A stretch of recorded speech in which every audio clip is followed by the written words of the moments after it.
নমস্কার বন্ধুরা, চলে এসেছি আরও একটা নতুন ভিডিওর সঙ্গে। রাস্তার ধারে দোকানে যে চটপটি ঘুগনিটা পাওয়া যায় তারই পারফেক্ট রেসিপি তোমাদের সঙ্গে আজকে শেয়ার করতে চলেছি। এইভাবে চটপটি ঘুগনিটা বানালে পুরো রাস্তার ধারে দোকানের মতো খেতে লাগবে। পুরো স্কিপ না করে তোমরা পুরো ভিডিওটা দেখতে থাকো। বৈশাখী রান্নাঘর আর ঘোরাঘুরিতে তোমাদের স্বাগত। তো চলো দেখে নিই কীভাবে আমি ঘুগনিটা বানালাম। তোমরা কিন্তু এইভাবে ট্রাই করো, পুরো সেম রাস্তার দোকানে বা রাস্তার ধারে চটপটি ঘুগনিটার মতো টেস্ট আনবে। চলো দেখে নিই কীভাবে বানালাম। এখানে 250 গ্রাম মটর আমি সকাল থেকে ভিজিয়ে রেখেছিলাম প্রায় 5 ঘন্টা মতো। আর এই যে ডুমডুম করে এখানে আলু কেটে রেখেছি। আলুটাকে নুন হলুদ দিয়ে সামান্য কড়াইতে নেড়ে নেব।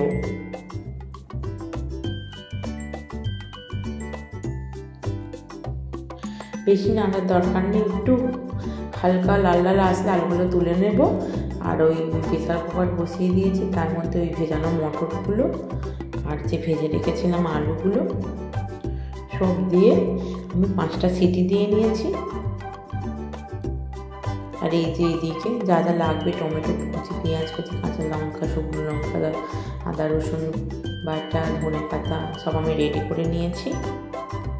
এই যে আমার প্রেসার করে কড়াইগুলো সেদ্ধ হয়ে এসছে। কড়াইগুলো একটাও ভেঙেও যায়নি, গলেও যায়নি, আর পারফেক্ট সেদ্ধ হয়েছে, দেখতে পাচ্ছ তোমরা। আবারও কড়াই চাপিয়ে দিয়েছি। কিছুটা জিরে নিয়ে জিরেটাকে আমরা ভেজে নেব, গুঁড়ো জিরে, এটাকে ভাজা ভাজা করে তুলে রাখবো। ওই কড়াইতে তেল দিয়ে দেব। ফোড়নের জন্য দেবো 2টো তেজপাতা, 2টো শুকনো লঙ্কা, 1 চামচ মতো গোটা জিরে। যখন দেখবো ফোড়নটা থেকে গন্ধ উঠতে শুরু করছে, তখন এর মধ্যে দিয়ে দেব কিছুটা দারচিনি, লবঙ্গ আর এলাচের মুখগুলো ফাটিয়ে 2টো এলাচ, 2টো দারচিনি আর 2টো লবঙ্গ দিয়ে দিয়েছি। আর দিয়েছি 2টো কাঁচা লঙ্কা। ফোড়নটা ভালো করে ভাজা ভাজা হয়ে গেলে দিয়ে দেবো কিছুটা পেঁয়াজ কুচি। পেঁয়াজটাকে নেড়ে চেড়ে এবার লাল লাল করে ভেজে নেব।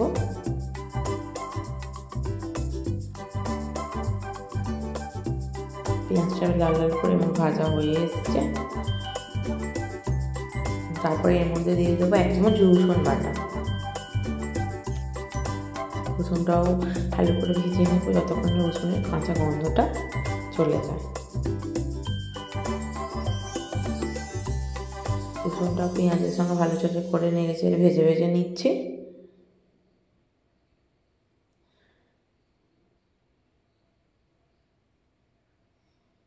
এরপরে দিয়ে দেবো এতে কিছুটা আদা বাটা।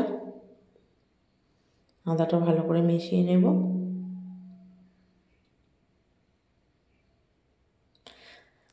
আর দিয়ে দেব টমেটো কুচি।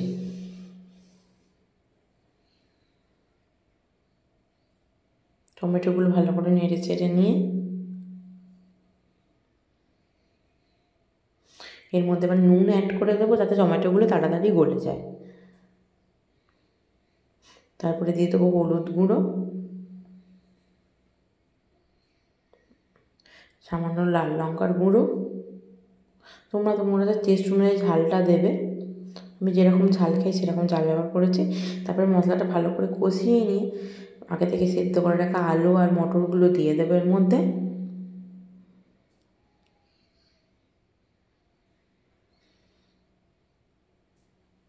ভালো করে মিশিয়ে নেব। এরপর এটাকে ফুটতে দেবো কিছুক্ষণ। আরও কিছুটা জল দিলাম। এবার এটাকে ফুটতে দেব।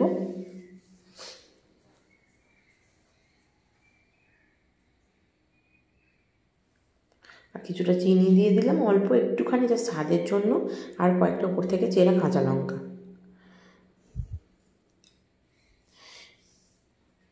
ঝালটা একটু কম লাগছে বলে আর একটু আমি লঙ্কা দিয়েছি। আগেও বলেছি ঝালটা তোমাদের পরিমাপ মতো তোমরা যেরকম খাও সেই অনুযায়ী ঝালটা তোমরা মেশাবে। ভালো করে ঘুগনিটার সঙ্গে নেড়ে চেড়ে নেব।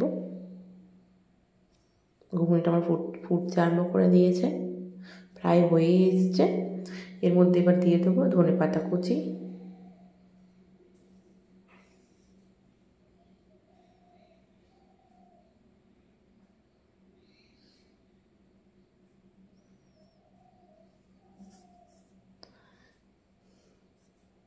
এবার গ্যাসের ফ্লেমটা আমি বন্ধ করে দেব, করে দিয়ে উপর থেকে যে জিরেটা ভেজে রেখেছিলাম সেটা উপর থেকে ছড়িয়ে দেবো।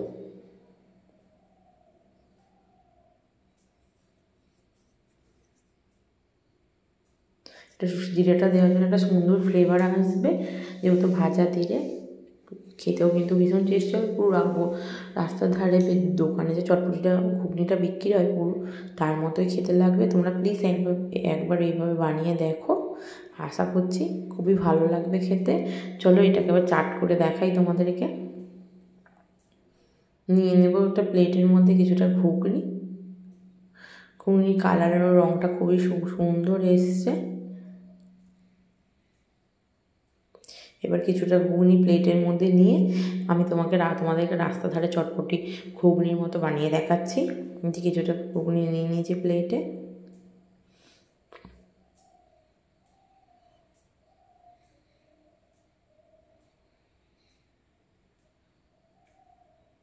এবার উপর থেকে ছড়িয়ে দেবো শসা কুচি, পেঁয়াজ কুচি, আর দিয়ে দেবো কাঁচা লঙ্কা কুচি, আর দিয়ে দেবো কিছুটা লেবুর রস। তোমরা এতে তেঁতুলের জলও ব্যবহার করতে পারো, যেহেতু তেঁতুলের জলটা আমি অত পছন্দ করি না তাই দিইনি। আর দিয়ে দেবো ঝুড়ি ভাজা উপর থেকে ছড়িয়ে, আর দিয়ে দেবো কিছুটা বিট নুন। এই ঘুগনিটা খেতে পুরো বাইরের দোকানে চটপটি ঘুগনির মতো লাগবে। তোমরা এইভাবে প্লিজ বাড়িতে বানিয়ে খাও। আর আমার ভিডিও কেমন লাগছে প্লিজ কমেন্ট করে জানিও। ভালো লাগলে লাইক শেয়ার করো। আজকের মতো টাটা, সবাই ভালো থেকো, সুস্থ থেকো।